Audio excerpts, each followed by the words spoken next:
Buenas tardes, estamos de nuevo con ustedes, queridos oyentes. En esta segunda parte se va a abordar un tema que tampoco podemos evadir ni hurtar a la opinión pública cívico-militar, como es la situación del conflicto internacional que ahora mismo nos preocupa mucho más que el de Ucrania, como es el de la situación en la guerra de Gaza.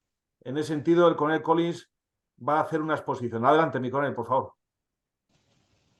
Bueno, pues lo último que hay de esta situación bélica en Gaza es que el comienzo de la actuación de las fuerzas de defensa de Israel, de tierra, en el interior de la ciudad de Gaza. Bueno, una vez que la ciudad ha sido cercada y aislada, pues han tratado también los hebreos de vaciarla de población civil, que es la principal defensa de los combatientes de Hamás. Los combatientes de Hamás se escudan en la población civil. Bueno, no sabemos hasta qué punto han logrado los israelitas que salieran masivamente los civiles de la ciudad de Gaza. Sí, podemos saber que han salido muchos, pero pienso que han quedado bastante gente, lo cual va a ser un problema para la ocupación de la ciudad por el ejército de Israel. Hasta ahora parece que lo que han hecho es dar golpes de mano para dañar la organización de Hamás, el mando y los órganos de coordinación, y probablemente para hacer reconocimientos, pero hasta ahora parece que no ha habido una ocupación permanente de zonas de la ciudad. Hoy ha aparecido alguna noticia en el país en que da a entender que sí, que alguna zona de la ciudad está ya ocupada permanentemente. Pero bueno, a mí no me consta. Bueno, ¿cuál es el precedente más próximo que tenemos de una operación similar? Pues es el ataque a la población de Mosul por el ejército de Irak y una coalición de varios países liderada por los Estados Unidos. La ciudad de Mosul la había conquistado el ISIS, o un califato integrista musulmán que pretendía ser una especie de superestado de los árabes maometanos sunitas. La situación de Mosul, bueno, y había ocupado una serie de zonas en Irak, de la cual Mosul era una ciudad que pertenecía a Mosul. Claro, la situación de Mosul era más ventajosa para los atacantes que la de Gaza, porque Mosul es más pequeña que Gaza, tiene 1,5 millones de habitantes por los 2 millones que tiene Gaza. Mosul además estaba partida en dos por un río caudaloso, el Tigris. Mosul incluía en su población minorías chiitas y de kurdos enemigas del ISIS. El ISIS es el Estado Islámico. Mientras que la población palestina pues es totalmente adicta a Hamás. Hasta tal punto que me han contado que hay muchísimos palestinos árabes que trabajan en Israel, pero del orden de 15.000 o así. Bueno, pues estos parece ser que ocultan que trabajan para empresas israelitas y tal, a sus entornos de amigos y familiares y tal, porque podrían ser considerados como traidores.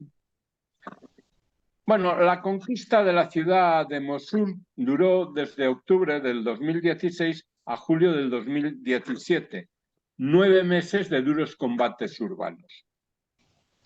La operación se hizo en las fases siguientes.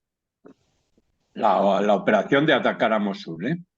La primera era estrechar el cerco que le habían puesto, cortando la posibilidad de que los combatientes extremistas recibieran pertrechos y sellando a su vez sus rutas de escape hacia Siria.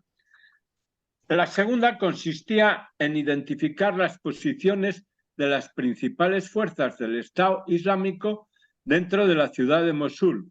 Esto con el apoyo de helicópteros estadounidenses y franceses. Y las unidades de infantería pues eran iraquíes. La tercera y última etapa pues sería el ataque por la parte oriental, cruzar el Tigris, asegurando los puntos estratégicos en retaguardia para poder seguir teniendo aprovisionamientos y logística, y acorralar al Estado Islámico en la ciudad vieja de Mosul. Bueno, pues algo análogo podrían hacer los judíos en Gaza. Ya la tienen cercada e incomunicada. Pero bueno, yo me pregunto si conocen las posiciones principales de Hamás, centro de Gaza, porque, bueno, tienen túneles y se pueden mover con mucha celeridad y en secreto. También ocurría lo mismo en Mosul, también había túneles. Mosul al menos estaba compartimentada en tres partes: al este del Tigris, al oeste del Tigris y la ciudad vieja, que era la más difícil porque era la de calles más estrechas, más retorcidas, etcétera. Y yo me pregunto también, ¿tiene alguna compartimentación Gaza que podría servir a los propósitos de los atacantes? Pues en principio me parece que no. Yo desconozco Gaza, pero un examen superficial de los mapas de Google, deduzco que no, que Gaza es una ciudad pues desestructurada y enrevesada como casi todas las ciudades árabes. La única compartimentación que se me ocurre es pues la de las grandes avenidas, que alguna hay. Los del Estado Islámico también, bueno, ya habían excavado túneles. Bueno, eso ya está dicho. Y también habían puesto ciertos órganos logísticos o de mando o tal en mezquitas y otros edificios emblemáticos, que esto parece que también lo están haciendo los terroristas de Hamás. La actuación de las fuerzas israelitas puede estar muy condicionada por la amenaza de los rehenes. Yo personalmente creo que no van a poder salvar a todos.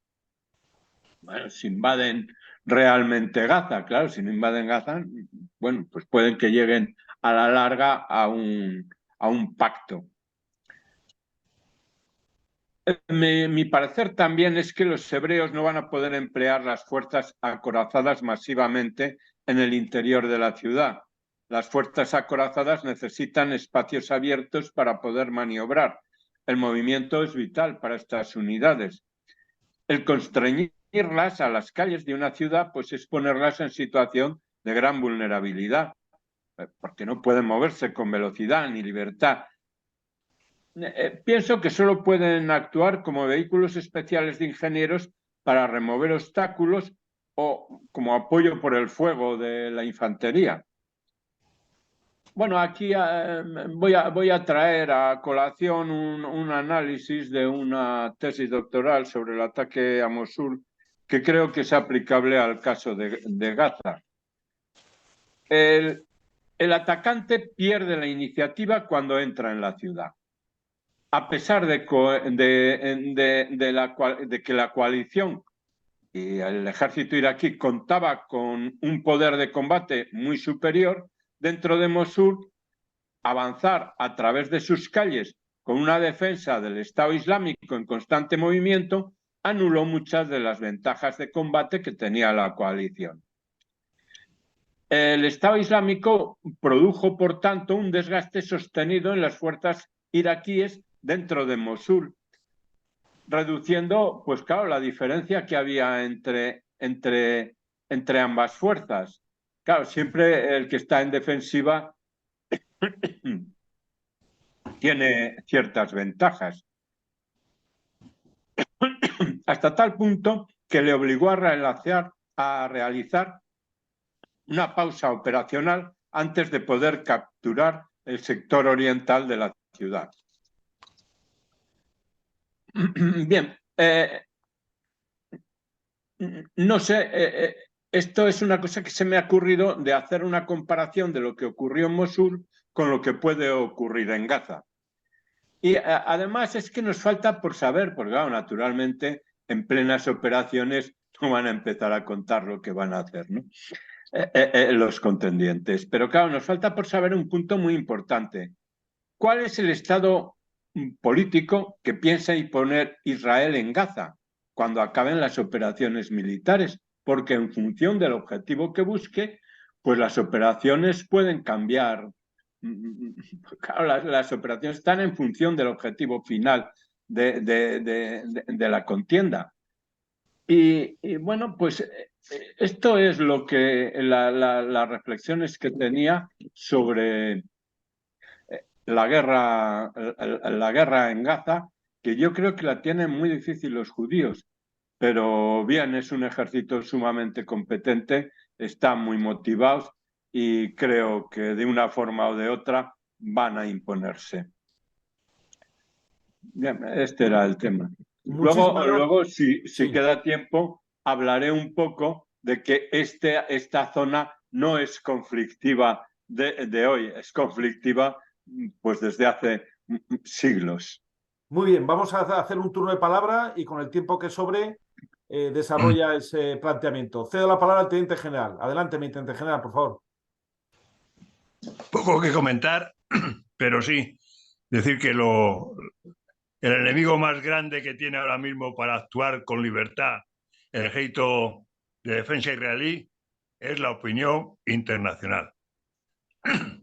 No cabe duda que con su capacidad, si no tuviera esas limitaciones impuestas por la legalidad humanitaria, etcétera, etcétera, eso era una cosa que no tendría ningún problema.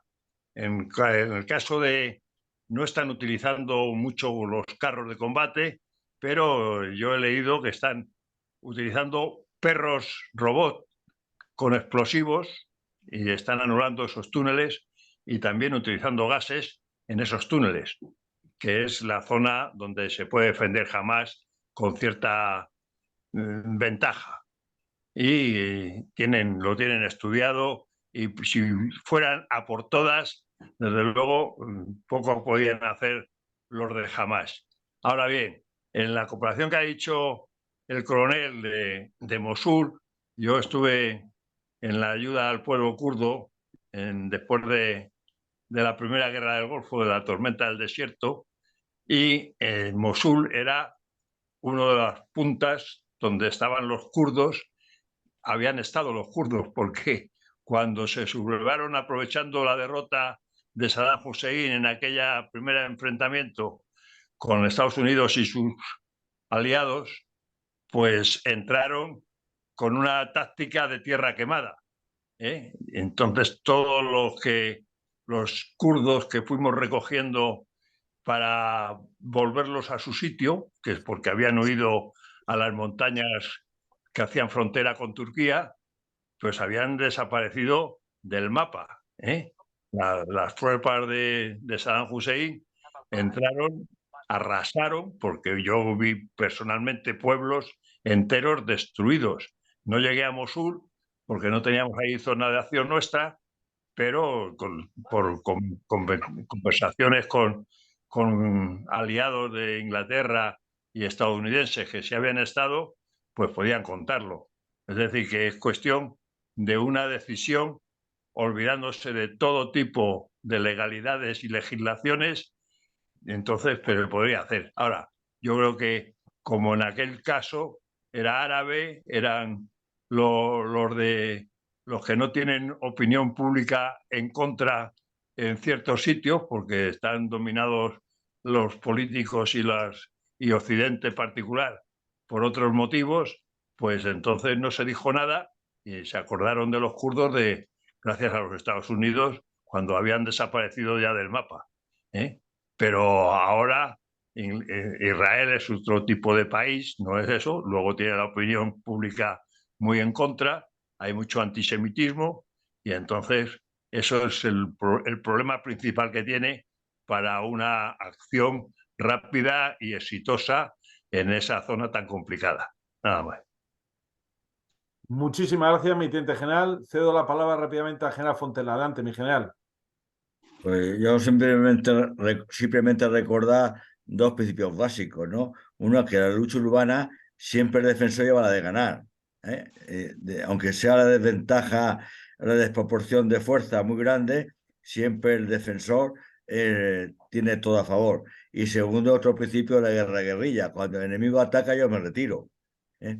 Luego, yo creo que tiene Israel crudo, porque ahora mismo podrá estar ahí, pero se va a sostener ahí. ¿Cuánto tiempo se va a sostener ocupando Gaza? ¿O cuánto tiempo se va a sostener? Y cuando se vaya, ¿qué va a pasar? Pues la misma situación. Pues la población es anti-israelí, eso no hay duda. Y que apoya a Hamas, también está demostrado. Luego yo creo que lo tiene crudo. Y los rehenes, pues pobrecitos nada más. Pues ahí queda dicho eso. Muchísimas gracias, mi general. Nos quedan apenas 3 minutos. Con él, por si quiere hacer una síntesis de esa cuestión y ya la finalizaremos en otro momento. Bien, sí, no, únicamente decir que desde que se produjo en el año 700 la expansión enorme de los árabes con Mahoma, pues invadieron todo el norte de África, gran parte de España, el imperio sasánida, gran parte del imperio bizantino. Bueno, fue como un maremoto tremendo. Y entonces, bueno, pues el Mediterráneo, que había sido un mar interior del Imperio Romano y que había servido de unión, pues se convirtió en una frontera abrupta.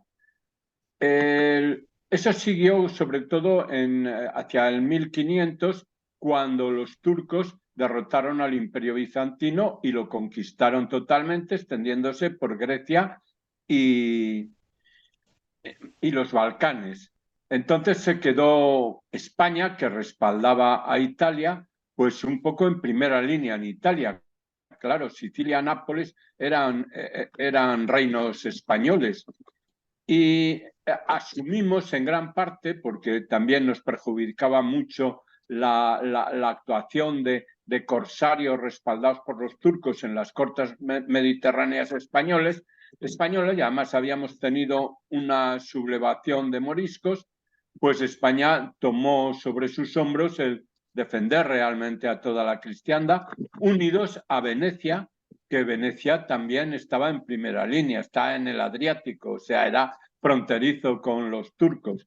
Y entonces se produjeron las dos grandes victorias una en la isla de Malta, en la que se desgastaron mucho los turcos porque no lograron conquistársela a los caballeros de la Orden de San Juan, respaldados por la Marina y el ejército español, procedente de Sicilia, que mandó el virrey don García de Toledo, y luego en la batalla de Lepanto, después de la cual ya los turcos siguieron dando la lata durante algunos siglos, pero ya no fueron el peligro que habían sido para la cristiandad.